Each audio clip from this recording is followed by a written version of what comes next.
देखिए दोस्तों, ये सवाल है डिवाइड का, जिसे कहते हैं भाग करना। ये छोटे छोटे बच्चों से नहीं हो पाता। जो आपकी फैमिली में छोटे छोटे बच्चे हैं, जो 6, 7, 8, 9, 10, 11, 12 में भी पढ़ रहे हैं, उन बच्चों से ये डिवाइड में बहुत बड़ी मिस्टेक करते हैं। उनसे डिवाइड नहीं होता। उन बच्चों को ये पता नहीं है कि दशमलव कहाँ लगाया जाता है और जीरो का यूज कहाँ किया जाता है। सबसे बड़ी प्रॉब्लम है, ना तो दशमलव का पता है ना ही जीरो का पता है कि कहाँ लगाते हैं। इसलिए बच्चे से डिवाइड नहीं होता है। आपके सामने सवाल दिखाई दे रहा होगा कि 5 से डिवाइड करना है, कितना है 3052।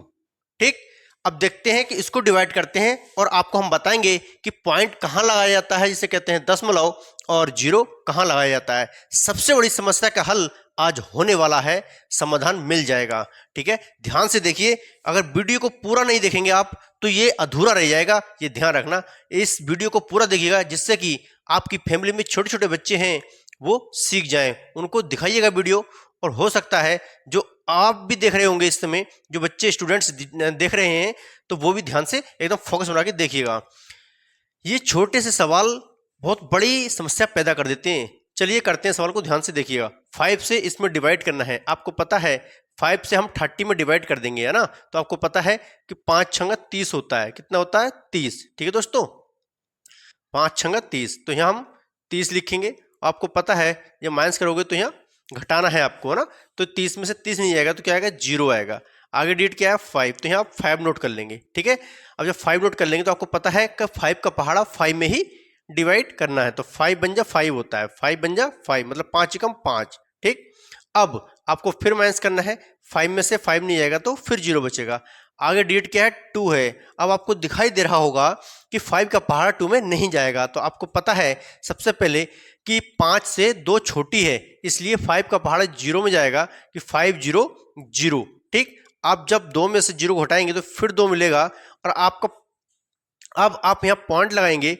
पॉइंट लगते ही ये 20 बन जाएगा, जिसे कहते हैं दशमलव। क्या कहते हैं? दशमलव। अब 5 का पहाड़ा 20 में पढ़ेंगे तो 5 चौका 20 होता है। कितना होता है? 20। ठीक है, अब आप इसको घटाएंगे तो यहाँ आपको 0 मिलेगा। रिमाइंडर क्या मिलेगा? 0। आप समझ गए होंगे कि कितना आ गया आपका 610.4। ये आया आपका भागफल निकल के। ठीक है, जिसे कहते हैं हम कोसेंट। समझ गए होंगे आप, ये रिमाइंडर और ये कोसेंट। तो ये आपको पता लग गया होगा कि 0 कब लगाते हैं और पॉइंट कब लगाते हैं। ठीक है ना। तो ये हमने बिल्कुल विस्तार से समझाया है, क्योंकि हमें पता है कि बच्चे ऐसे सवालों में बहुत बड़ी कंफ्यूजन पैदा होती है। अभी बच्चा यहाँ पर 0 ना लगाए और 61.4 लगा देगा तो क्या आंसर बन सकता है? नहीं बनेगा। अगर आपको लगता है कि मैं प्रूव करके बताऊं तो प्रूव भी कर सकता हूं। 5 से मैं इसमें मल्टीप्लाई करूंगा, देखिएगा। बिल्कुल आपको ये आना चाहिए तो आपका आंसर राइट होगा। करते हैं, ध्यान से देखिएगा। मैं यहाँ करता हूं 610.4 को मल्टीप्लाई किससे करनी है? 5 से। ध्यान से देखिए, हम आपको प्रूव करके बताते हैं। देखो 5 चौका 20, तो 20 का 20 ही आएगा, क्योंकि ये 0 है।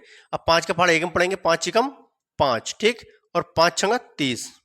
ठीक, आपको पता है कि एक संख्या से पहले पॉइंट है। देखो एक संख्या से पहले पॉइंट है तो आप यहाँ पॉइंट लगा देंगे, तो आपका आगे नहीं आ गया 30 52।